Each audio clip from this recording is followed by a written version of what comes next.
Welcome all, welcome to this lecture of object-oriented programming. Today we'll continue with Unit 5, that is object-oriented thinking.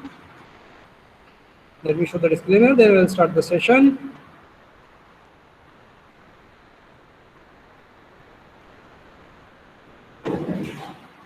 Okay, so now let us start. So last time we saw what is class abstraction and encapsulation, how to think about using objects, then what are class relationships, then how this class relationships have various, how this class relationships are displayed using UML diagrams. Okay, what is a class? What is a relationship? Then there is a direction, then there are something called as multiplicity, then there is a role associated with it, right? So these many things were there. And we saw other types of relationships like composition and aggregation. Okay, then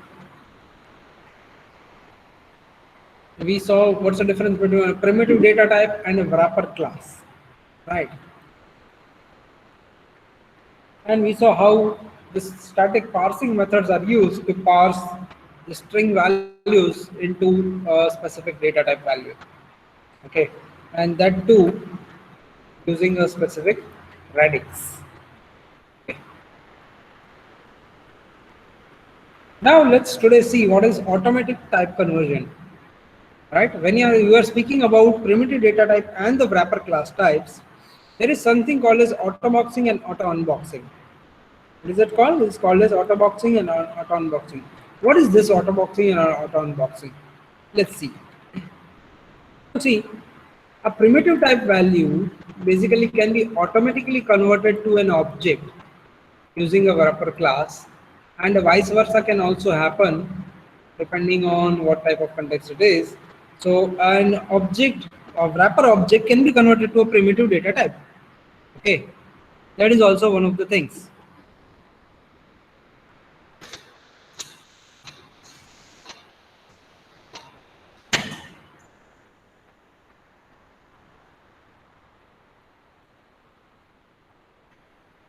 Now see,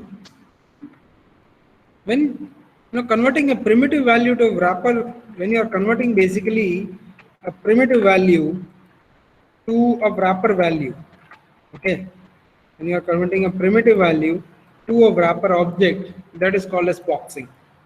When you are converting a wrapper object to a primitive value, that is called as unboxing. It's like this. Check this out. You have, let's say, int I equal to 10. Okay. Now what is this? This is an integer variable I. It is of data type primitive data type, and it has got a simple value, right? Now what if you get an object to store it? Right? You get some location like an object to store it. Okay. So this basically is what? An object. Okay, this is an object. And this object is nothing but a wrapper object. So when you convert this value into an object value, having this value inside it, this process is called as boxing. And when you from this wrapper object, when you get it over here, that process is called as unboxing. Boxing means putting a simple value that can be stored in a simple stack. Instead of that, you are putting it into an object which needs to be stored on a heap. Okay. Process is going from primitive value to object value, and unboxing is going from object value to primitive value. Okay. Understand the difference between boxing and unboxing? Yes. So see, when you say integer int object equal to new integer 2, here what you are doing is you are basically creating an object type integer, This is of type integer. Okay, and inside this object you will have some value. What? 2. Okay. So, this thing can also be done like this now. This is called as auto boxing. Auto boxing is you don't need to specifically specify this number 2 into this new integer. So you don't need to specifically use the new operator. Okay. So check this out. Here you are assigning a primitive value. This is what? This is a primitive value. Okay. What is that? That is nothing but a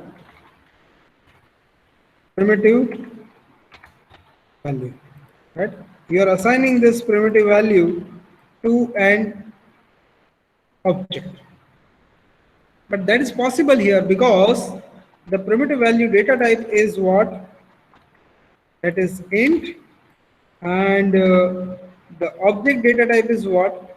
The object data type is integer, right? So in this case, it is possible, and it is possible due to a process called as what? Auto boxing, right? So who does this thing? The compiler will automatically box a primitive value, right, into an object, and it can even unbox an object into a primitive value, which is called as auto unboxing. So if you do the reverse, like this over here, if I do something like this, int I is equal to int object. Okay, so what would happen? This is an integer object, right? Int object is a kind of integer object. So you are assigning this object to a primitive variable. So what should get assigned? The value of the reference variable should get assigned, or the value inside the object should get assigned. Obviously, the value gets assigned to this variable I, and that process that assigns the value is called as auto unboxing. Okay.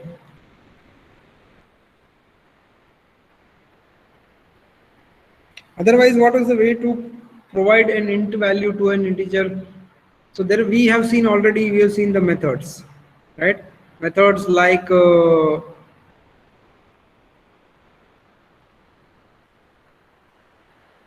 here, the value of method is there, right? Or int value method is there. See, this class has got what? This class has got this object can have int value method which returns an integer value, right? So these methods are there. These are the methods: double value, float value, int value, long value, short value. These values can convert the object value into an primitive value. Okay, wrapper object value into an primitive value. So what you would have to do is you would have to say something like this.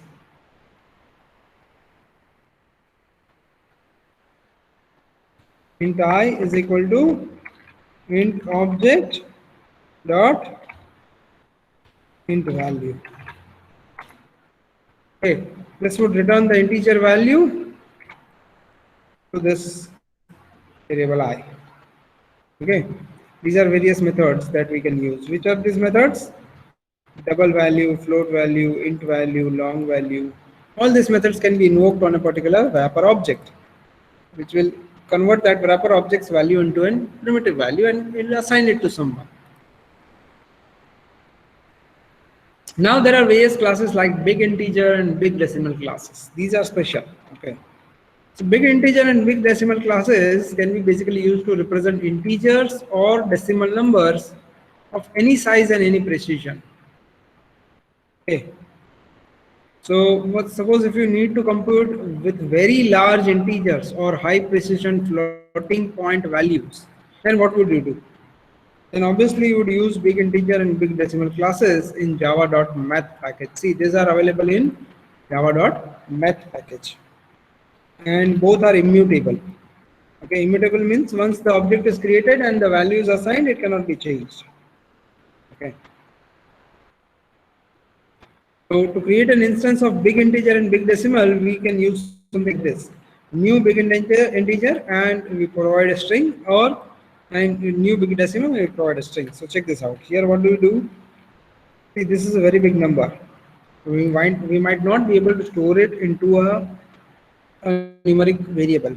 Okay, a primitive data type variable. So what do? We simply say new big integer, and we provide this string, which will convert this string into a big integer value. Okay. Similarly, you can even provide a simple integer also. It's not necessary that you provide a big, very large numbers only. You can simply provide a simple number like 2. That also can be converted into a big integer object. And then you can, do some multiplication like this: a dot multiply b. So this is a, which is this value, multiplied by 2. So it's something like this. Right? Obviously, the result will be much bigger. So you save it into a big integer only. Okay. So basically, to perform arithmetic operations, we use add, subtract, multiply, divide, and remainder methods. And to compare to big, we use compare to method. Okay, to big numbers, we use compare to method. So check this out. We can also use the overloaded big decimal D. See, we can also use the overloaded divide method, which has got a big decimal scale and a rounding mode. Okay, so check this out. Here we say this is a new big decimal 1.0. This is another new big decimal 3. Okay, and then we say A divide by B. A dot divide B. So obviously 1.0 divided by 3. Okay, scale up to which scale you want, up to 20, and then you say round up, that is the rounding mode. Okay, and when you print it out, the output would be something like this. Okay, this 20 scale specifies the precision, and this specifies the rounding mode. Okay, check this out. There is another example over here. We say factorial of 50. We know that this would result into a very, very large number. So what do we do? Obviously, we take this 50 into right now into a long variable, but then what we do is we do something like this. See, we say big integer result equal to big integer dot 1. Then we multiply from I, we start the loop from I equal to 1 to I less than equal to n, increment I by 1, and we say result. What is result? This big result dot multiply. Okay, result dot multiply new big integer I. What is this I? This I basically is converted into a string by concatenating it with double quotes, because we require a string value over here in this new big integer uh, constructor. Okay, so here we say new big integer I, that will create a big integer with value whatever the value that I has at that particular iteration of the loop. Okay, once you create that big integer with value I, you multiply it with the result, which was initially 1. Okay, and you assign it to this result. See, result dot multiply to this big integer does not create, does not alter the result object itself. You need to assign this new value to the result object or to the result variable. Okay, and then you return it out, which is nothing but bit integer type. So this factorial method returns a big integer, and that can be directly displayed out. Okay, so the output will be very, very long. Output will be very, very long. You can see this is the output. Okay, so have to make sure that in order to calculate using this kind of big numbers, we use either big decimal or big integer. Okay, these two classes should be used.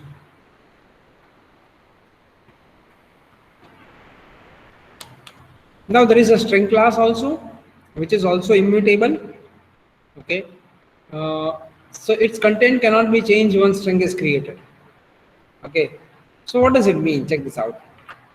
When we say, when we are creating a string object, we say string some variable name equal to new string, and this is one way of creating the string by invoking its constructor by saying new and string. Okay, but this is a very obsolete way. Okay, this is the best way. We say string message equal to welcome to Java. So now what we do, we say string variable name equal to the string itself. That's it. So this is what, this is a string literal. So we provide a string literal over here. It will automatically get converted into a what? Into a string object. Okay. And when we say, so we can also see, we can also create a string object from an array of characters. Suppose this is an array, right, which has got about 7 characters, okay, inside the array, right. Now when I say string message equal to new string array, what happens is this char array, right, gets converted into a string variable. Okay. And what do you mean by the string being immutable? Okay. String being immutable means, check this out. See, here we are using welcome to Java, right? Let's suppose that you are declaring it like this. String s1 equal to hello. Okay. And we have s2 equal to world. Okay, and now we say s string s3 is equal to s1 plus s2. What happens? See, this hello is one string, then this world is one string, and it gets concatenated and gets created into a new string called as what? Hello world, right?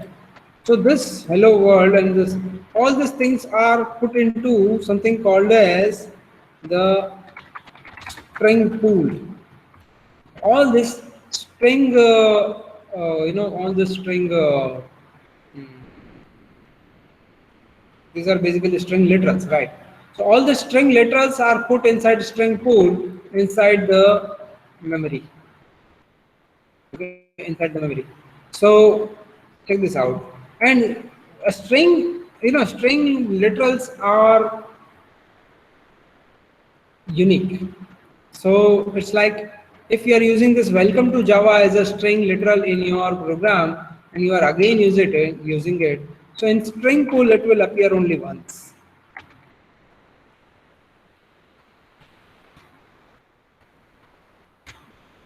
Okay. This appears only once. So now you will say, what if I do like this? I say message. Suppose this is message 1. Suppose this is message 1, and suppose this is message 2, right? So now what if I say message 2 equal to, in this case, suppose if I say message 2 is equal to message 2 plus world.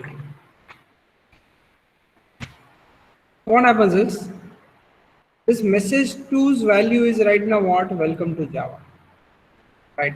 So this string itself does not get, no, it itself does not get modified, but that string is put over here and it gets concatenated with this string and a new string gets generated. there will be a new string. Okay. Welcome to Java. I don't think we'll have that much space. So let me use it over here. It says welcome to Java and what is attached? World. World word is attached, and this gets created as a new string, and then that thing, that string gets pointed to this message too. Okay, this string gets pointed by this message too. So now see what happens is strings are immutable, right? Before the string was welcome to Java, which was basically pointed by two message one and message two variables. Now message two gets concatenated with world. So this, instead of this string, it becomes like this: welcome to Java world. Well, instead of welcome to Java, it becomes welcome to Java world. But that is a totally new string getting created. It's not like that you update this string. Okay, because string literals are stored inside string pool, and wherever they are used, the same string literal is being presented. So what happens is, this welcome to Java string literal was used over here also in the code, and over here also in the code. Okay, so that's why if you change this string literal, this original string literal, then what happens is it gets reflected into multiple variables, right? So that's why by default string objects are immutable. You cannot change it. If you change it, it makes a new object. As simple as that. Okay, immutable means you cannot change the contents of that particular object. Okay.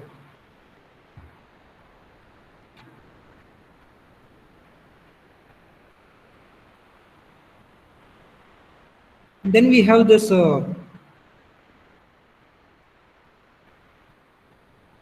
check this out. Since the string is immutable, what about this code? Let's say string s equal to Java, s equal to HTML. So what happens when you say once the s was equal to Java and now s is equal to HTML? Right? The first statement creates a string object with the content Java and assigns it to the reference s. Okay, so you can see over here that s is the reference variable which points to a string object, and the string for that object is Java. Now see, this string object is immutable. Its contents cannot be changed. Okay. So, but you are saying that here s equal to HTML, you are changing it, right? So what is happening in that case? So in that case, it creates a new string object with the content HTML, and that is again assigned to s.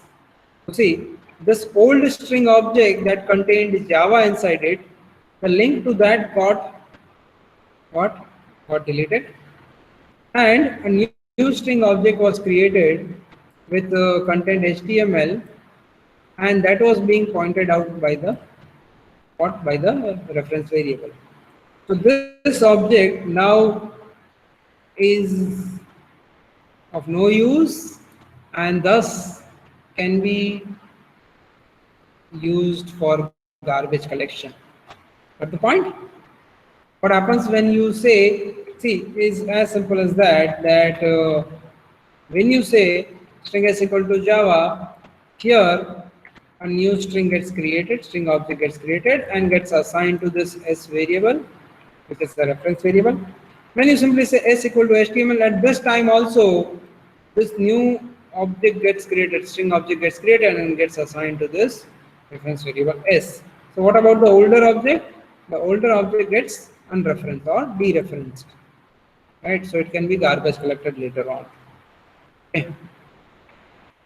So this now see, now this string object will not be accessible at all because this link has been deleted. Okay, understand this point. So see, here is an example given. Check this out. What JVM uses is it uses a unique instance for string literals with the same character sequence in order to improve efficiency and save memory. Okay, so same literal is being used at multiple places. So check this out. When you say string s1 equal to welcome to Java, okay, there is an object created with the content as what? As welcome to Java, right? Now, when you say string s2 equal to new string welcome to Java, you can see this string and this string are same. Both the strings are same. So Java compiler does not create a new string object. What it does is this s2 will also point. Okay. So see, basically not s2, but for this s3 it is the case. Here s3 also says welcome to Java. So now see, this string literal and this string literal are same. Both the string letters are same. So what happens is S1 and S3 point to a same string literal object. Welcome to Java is a string literal object available inside the string pool, and that is being pointed out by S1 and S3. But if you specifically say string S2 equal to new string welcome to Java, so this does not point to the same object as of S1 and S3.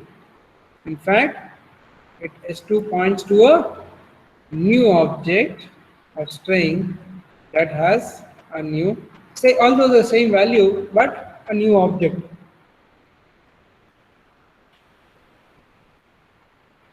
Now check this out. Even though the content of the strings are same, S1's content is same as S3's content, and it is also, both variables are also same to S2.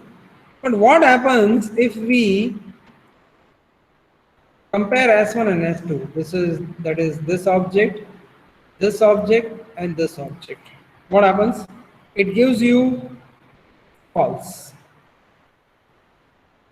But if you compare S1 and S3, you can see that S1 and S3 are pointing towards S1 and S3 are pointing towards the same object. So that's why it gives us true. Okay, and S1 and S2 are pointing towards different objects, that's why it is giving us false. So what does this equal to do? Equal to just compares the what? The value of the reference variables, that's it. Okay. It just compares the value of the reference variables. It doesn't compare the value of the two objects. Okay. See, this is one object and this is another object. So these two objects are not compared. No, that's not the case. Okay. So what if we want to compare these two? Right? So then we'll use what? We'll use basically the equals method. So here we can use equals method saying S1 dot equals S2. So this will return true. Why? Because the content of both the variables are same. Content of both the objects are same. Okay, so logically these are same objects. Okay.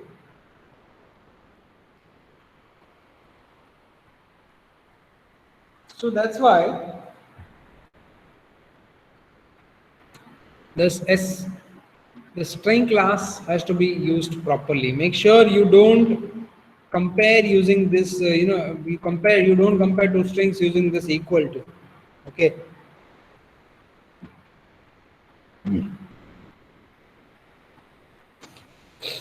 Now we have this replacing and splitting strings.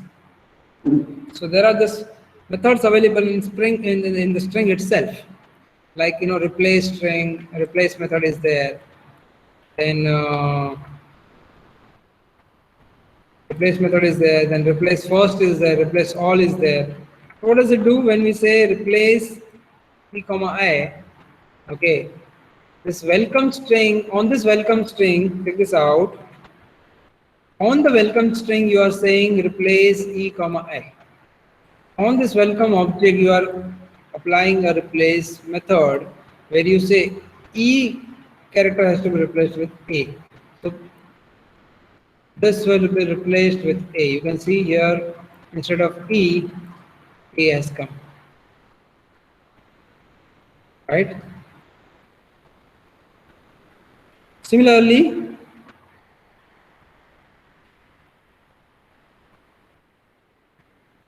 similarly, we have what? Similarly, we have welcome dot replace first e comma av. So wherever the first occurrence of e comes, like over here, it gets replaced. See, the second occurrence does not get replaced. Okay, because we are specifying only replace the first, don't replace all. Then again we have what? We have replace e comma ab. So this does what? See here it was like replacing a character with a new character. Now here it was replacing a string with a string. Okay, that was replaced first. Now here it is replacing a string with a string. So even though if it is a single character, when you put double quotes around it, it becomes a string. So a single character string is replaced by a double character string, as simple as that. And it becomes what? Both this E gets replaced. Here E was replaced with AB, and here also E was replaced with AB. Okay. When you say welcome dot replace E1 EL with AB, so this EL gets replaced with AB, but this E does not get replaced. Check this out. You see that?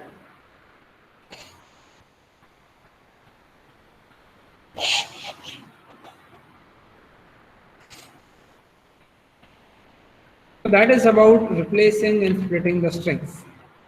Okay. Where can you use it? Yes.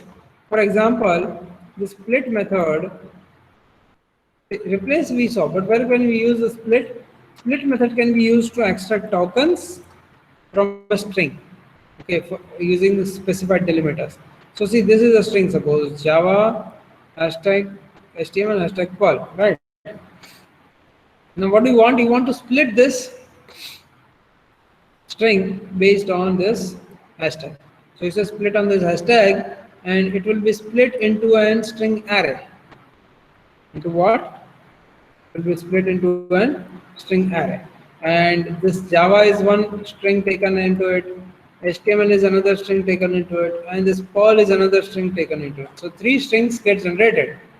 Okay, why? Because there were two delimiters on which the string got split. Okay, and once we have generated the tokens array, the string array, we can just move, iterate over it, and print those out separately. Okay.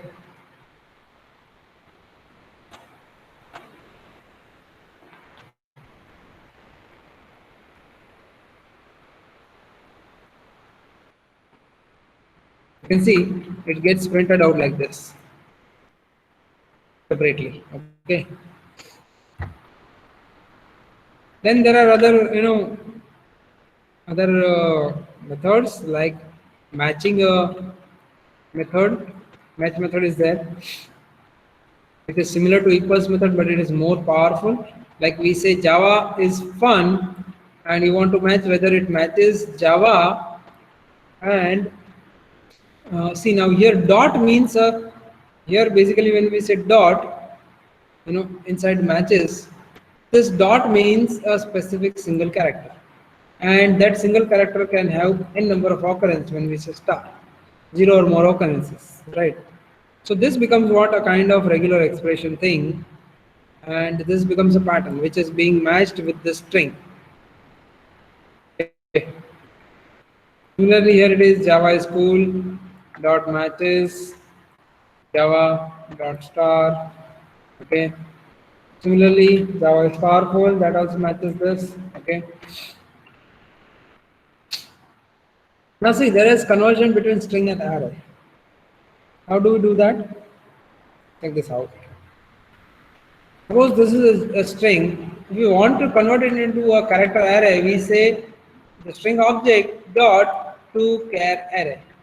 So this will generate the string object into a character array and will be assigned to this character array.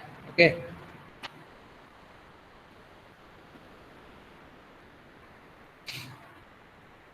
Okay. And then check this out. You can even use method like get chars. Instead of just saying uh, matches, or instead of saying two char array, sorry, instead of just saying two char array to convert into a string, what do we do? So say we say dot get chars, string object dot get chars, and we say 2, 6, BST and 4. What is this? This basically BST becomes something like this. Java 3720, right? Before it was like this, Java 1301. Okay.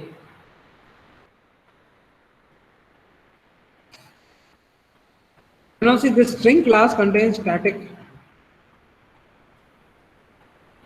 format method that is basically to return a formatted string.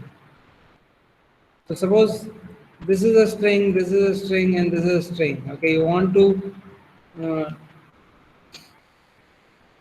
format it like this. See, 4.45.556 is formatted as percentage 7.2. So it takes about 7 places, and two out of it 2 for decimal. Okay, and inside the 7 places, this number has been accommodated. Then you have uh, percentage 6D. So this 2-digit number is accommodated in 6 digits. Okay. Then you have percentage minus 4S. Okay. So it gets formatted accordingly, and this whole thing, this whole number, these two numbers and one string, this formatted string is what? This formatted string that you just formatting string that you just created gets assigned to this variable s. So this is how it is.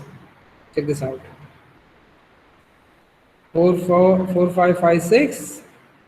This last number went away because we said 7.2f only. Okay. So after decimal point, only 2 points came. Right, and you can see that 556 got rounded off to 56. Okay, then we have some spaces for this 14, and then 4 spaces for AB. See that? So when you say -4s, it means you start keeping this, from left hand side. AB is kept on the left hand side, and here the rest spaces are kept. Okay. Try this out and see what is the output. Do you get the same output or not? Okay. Try this out and tell me. Okay.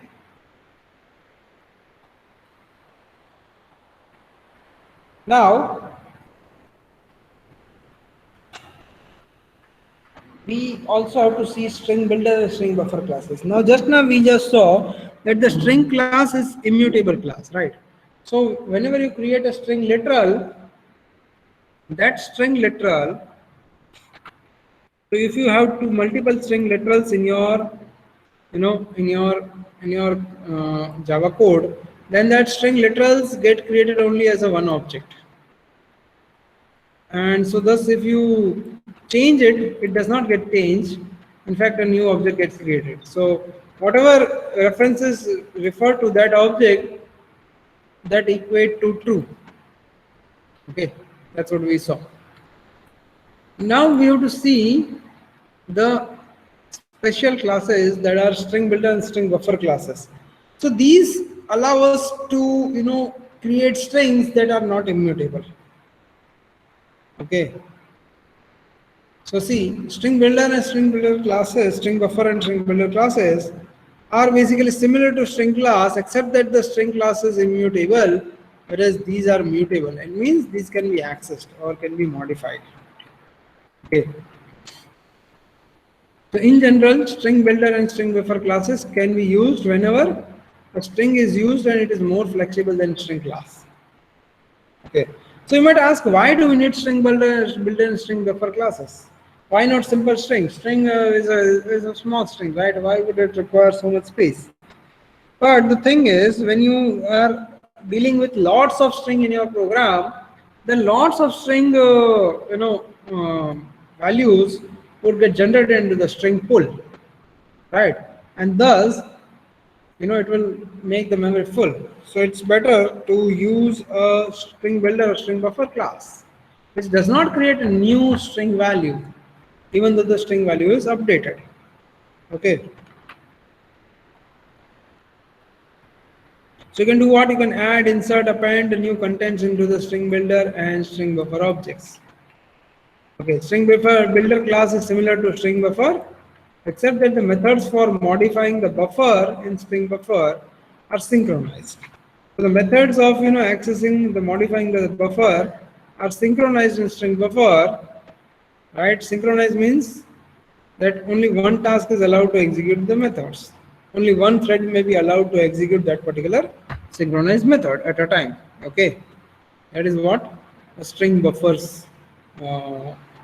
It's a kind of security that it has put. Okay, and in string builder, it is much more efficient because if it is accessed by just a single task, because no synchronization is needed in this case. Okay. Even if it is accessed by single task or multiple tasks, no synchronization is needed in this case. So the constructors and methods in string buffer and string builder are almost the same. Okay, see, check this out. Let's see the string builder object. String builder class. String builder class has this constructor: string builder, no argument constructor, then string builder with capacity and string builder with the string actual string. Okay. So what does this do? Capacity one, it constructs a string builder with the specified capacity. Otherwise, see, the original string, the no argument string builder, it creates an empty string builder with capacity 60. Okay. Whereas here you can specify the capacity. According to it, the string builder will be specified. Okay. And you have a string builder that can be created from a string, from a specified string also. Okay. So these are the three. What? These are the three. Basically, these are the three constructors available in string builder class. Now, how do we use it? Check this out. We say string builder equal to new string builder. And see, we go on appending. Right now, while creating, we had created it as an empty string or empty string builder object. Then we go on appending various strings to it, like welcome. Then we append a character. Then we append two. Then a character, and then append Java. So this character is nothing but space. Okay. So this is the whole string that gets generated. And the best part is it does not make something like this. See, if it would have been string object, then what it would do, if it would have been string object, then first it would make the welcome string. Then you attach, space to it, so it makes welcome and space string. Then you attach to it, so it becomes welcome to. Then again, welcome to and space, right? And in the end, it would give you a string like welcome space to space Java. Okay. So these many strings have already been created in the process. If you do the this kind of appending to the string object. Okay, how do you do it with a string object? You do something like this: string s, okay, equal to something empty string. Then we would say s equal to what? Welcome. Then you would say what? S equal to, or s equal to s plus concat s plus concat s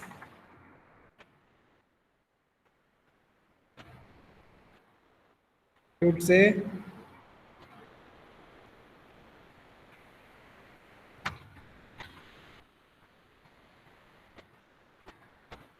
string s equal to empty string, and then we say s plus equal to, that is concat s with welcome. Then you would concat s with what? Concat s with space. Okay, so this will go on creating new objects. Understand? But that is not the case with what? That is not the case with the string builder object. It works on a single object only. Then you have also have insert, like you say,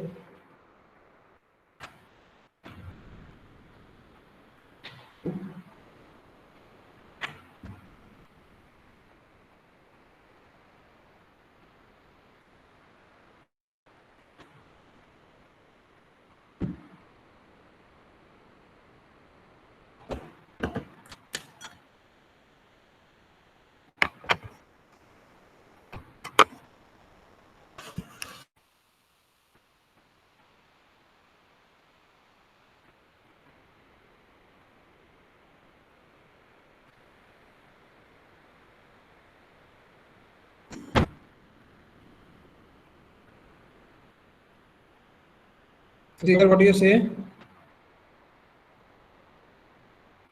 You say dot comma HTML, and what happens? This is the original string. At one at this point, you add this string HTML. It becomes like this: welcome to HTML and Java. This into the string. Okay, because this string has been added over here. Something like this. See, you can delete comma 11. So you can. So instead of welcome to HTML Java, you delete all this part, and it becomes welcome Java.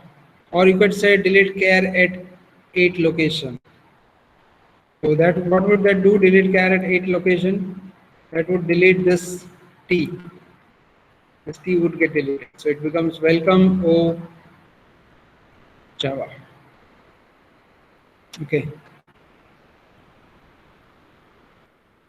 Then you say string builder dot reverse, that would reverse the whole string automatically.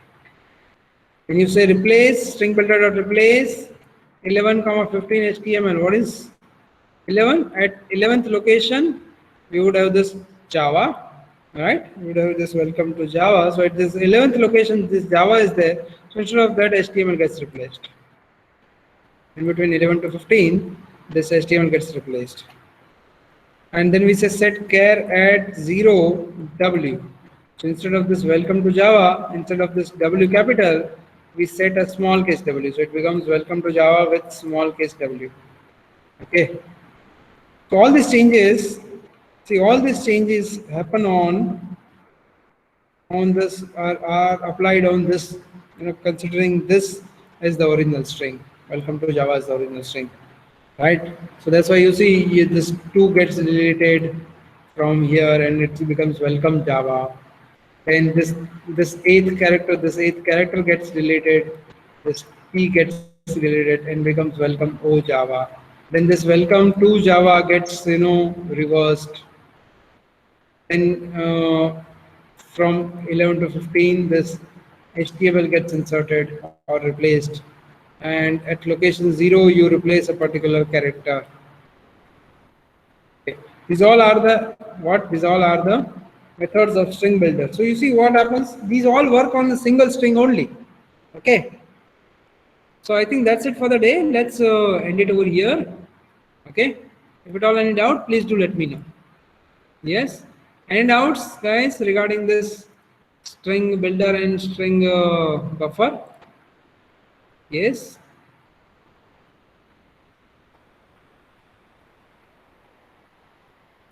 Okay. I'll stop the recording and you can go for next class. Thank you.